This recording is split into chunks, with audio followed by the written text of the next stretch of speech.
Hi guys, welcome to our channel. ప్రస్తుతం మనతో పాటు దాము బాలాజీ గారు సీనియర్ జర్నలిస్ట్ ఉన్నారు. వాడితో ఒకసారి మాట్లాడదాం. సార్ నమస్కారం.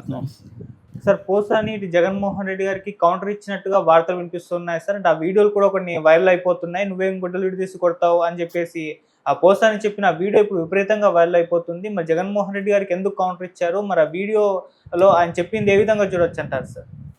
జగన్ ఒక కుంపటిని రగిలించినట్టుగా చెప్పొచ్చు. అంటే ఒక వివాదాలని క్రియేట్ చేసేసాడు జగన్.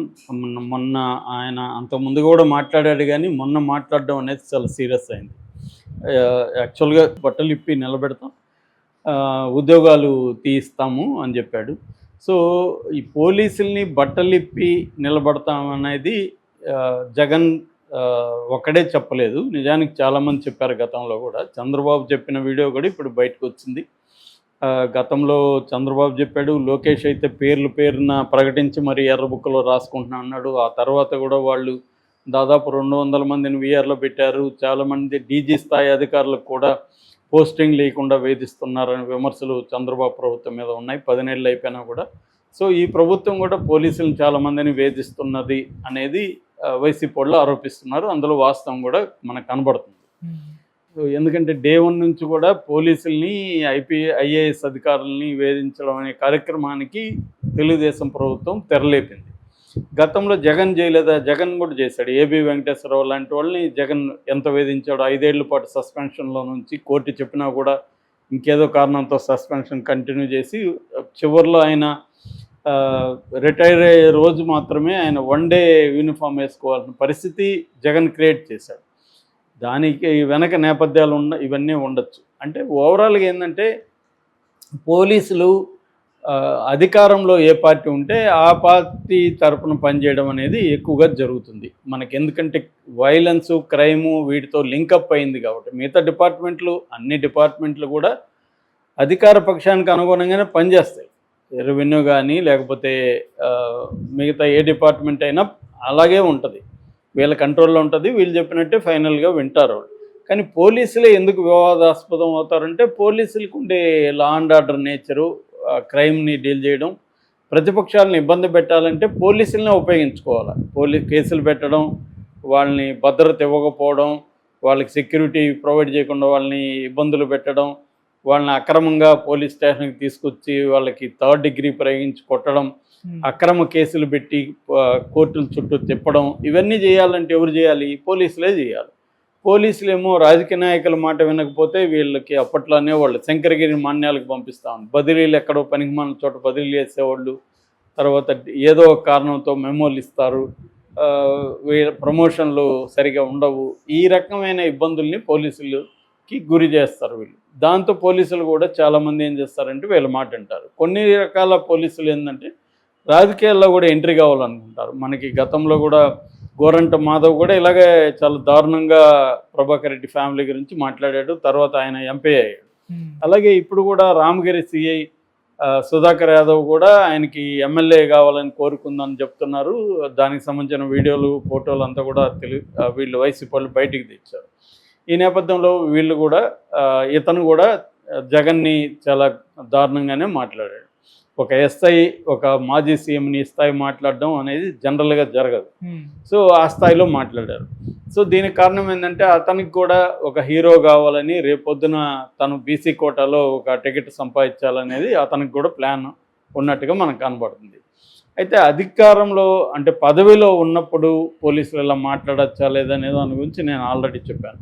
ఇప్పుడు దీని చుట్టూ ఏమైందంటే సోషల్ మీడియాలో విపరీతంగా వారు మొదలైంది. అంటే వైసీపీని టార్గెట్ చేస్తూ తెలుగుదేశంలో ఎవరెవరు ఎలా కిరా కార్పి కావచ్చు, కిరణ్ అనే ఒక అబ్బాయి ఈ మధ్య అతి దారుణంగా జగన్ ఫ్యామిలీ గురించి మాట్లాడి మళ్ళీ సారీ చెప్తూ ఒక వీడియో రిలీజ్ చేశాడు. అతన్ని మాత్రం అరెస్ట్ చేయకుండా సారీ చెప్పి ఇచ్చేసి సైలెంట్ అయిపోతున్నారు. మమ్మల్ని మాత్రం మేము పొలిటికల్ విమర్శలు చేసినా కూడా మమ్మల్ని ఏమో అరెస్టులు చేసి కేసులు పెడుతున్నారు. మరి ఇంత దారుణంగా మాట్లాడిన అతన్నేమో సారీ చెప్పిచ్చేసి మేము గొప్ప పని చేసినట్టుగా మళ్ళీ తెలుగుదేశం వాళ్ళు పోస్టులు పెట్టుకుంటున్నారు. చూడు మా కుర్రాన్ని మేము సారీ చెప్పించాము అని. నిజానికి అతను అరెస్ట్ చేసి అతన్ని జైల్లో పెట్టాలి కదా అనేది వాళ్ళ డిమాండ్.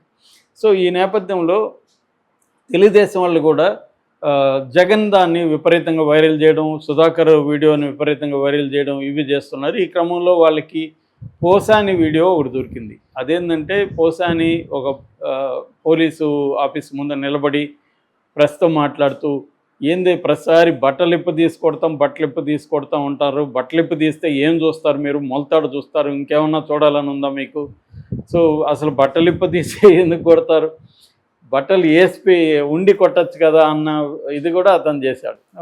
సో అతను ఏ కాంటెక్స్లో చేశాడు, గతంలో బట్టలిప్పు తీసుకొడతామని పవన్ కళ్యాణ్ పదే అనేవాడు. ఎక్కడికి పోయినా పవన్ కళ్యాణ్ ఇదే డైలాగ్, బట్టలిప్పు తీసుకొడతాను, తోలు తీస్తాను, తొక్క తీస్తానని పవన్ కళ్యాణ్ రెగ్యులర్ డైలాగ్. ఆయన ఎప్పుడో అసలు ప్రజారాజ్యం పార్టీలో ఉన్నప్పుడే కాంగ్రెస్ వాళ్ళ పంచులోడ తీసుకొడతానని డైలాగ్ అప్పట్లో పాపులర్. ప్రజారాజ్యంలో ఉన్నప్పుడు, ఈయన యువరాజ్యంలో ఉన్నప్పుడు, అప్పటి నుంచే పవన్ కళ్యాణ్కి లక్షణం ఉంది. ఎవరినైనా ఇదేంటంటే సినిమా నుంచి వచ్చిన లక్షణం. ఒకప్పుడు కోడిరామకృష్ణ సినిమాలో అంకుశం రామిరెడ్డిని బట్టలు ఇప్పు తీసి అతను రాజశేఖర్ పోలీస్ రూపంలో కొట్టుకుంటూ వెళ్తాడు. ఆ సీన్ తర్వాత ఏమైందంటే ప్రతి ఒక్కరూ రాజశేఖర్ లాగా ఫీల్ కావడం, బట్టలు ఇప్పు తీసుకొట్టి నడివీధిలో నడిపిస్తా అని చెప్పడం, ఇది ఒక కార్యక్రమంగా మారిపోయింది.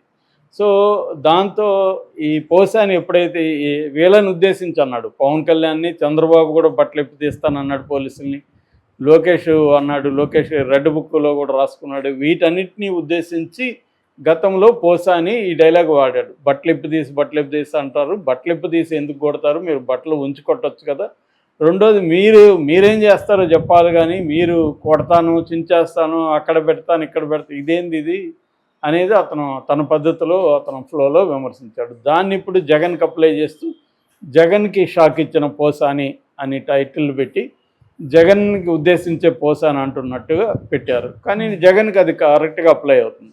ఇక్కడ మనకు అర్థం కావాల్సింది ఏంటంటే, ఎవరు అధికారంలో ఉన్నా ప్రతిపక్షాలు ఇదే భాష మాట్లాడతాయి. ఎందుకు, ప్రతిపక్షాలు పోలీస్ వైలెన్స్కి, పోలీసు అక్రమ అరెస్టులకి బలయ్యేదెవరు, ప్రతిపక్షాలే. కాబట్టి ప్రతిపక్షాలకి పోలీసుల మీద కోపం ఉంటుంది. అది కూడా వాళ్ళు, ఆయన జగన్ కానీ అంతకుముందు మాట్లాడిన తెలుగుదేశం వాళ్ళు కానీ మొత్తం పోలీసుల్ని అనలేదు. ఎవరైతే ప్రతిపక్ష అధికార పక్షంతో కుమ్మక్కయ్యి ఒక రాజకీయ నాయకులాగా బిహేవ్ చేస్తూ తమ పట్ల దారుణంగా వ్యవహరిస్తున్నారో ఆ పోలీసులనే అన్నారు.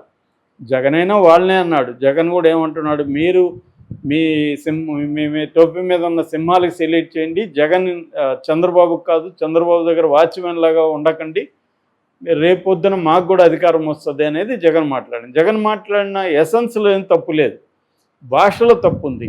పోలీసుల్ని వాళ్ళు గవర్నమెంట్ ఉద్యోగులు, వాళ్ళు అందరిలాగా మనుషులు, వాళ్ళల్లో ఎవరైనా ఫలాని వ్యక్తి చేస్తే ఆ వ్యక్తిని టార్గెట్ చేసి మాట్లాడచ్చు. కానీ నేను ఈ మొత్తం పోలీసుల్ని, అంటే ఆ తప్పులు చేస్తున్న పోలీసులందరినీ గుడ్డలోడు తీసుకొడతా అంటే అది అందరు పోలీసులకు తగులుతోంది. సో అది గతంలో చంద్రబాబు చేసిన తప్పే, పవన్ కళ్యాణ్ చేసిన తప్పే, లోకేష్ చేసిన తప్పే, జగన్ చేసినా కూడా తప్పే. కాకపోతే ఇది ప్రతి ఒక్కరూ ఈ తప్పు చేస్తూనే ఉంటారు. ఎందుకంటే వాళ్ళ కారణాలు వాళ్ళకు ఉన్నాయి.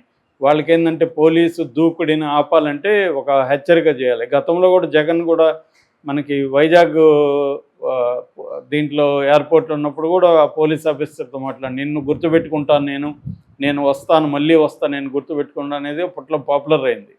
అలాగే వీళ్ళు గుర్తుపెట్టుకొని ఏం చేస్తారు, మహా అంటే వాళ్ళు ట్రాన్స్ఫర్ చేస్తారు, సస్పెండ్ చేస్తారు, అటువంటి ఒక వేధింపులు చేయగలరు. కానీ అంతకంటే అంకుశం సినిమాలలాగా రోడ్డు మీద నడిపించి పోలీసు వాళ్ళని కొట్టలేరు కదా బట్టలిప్పి.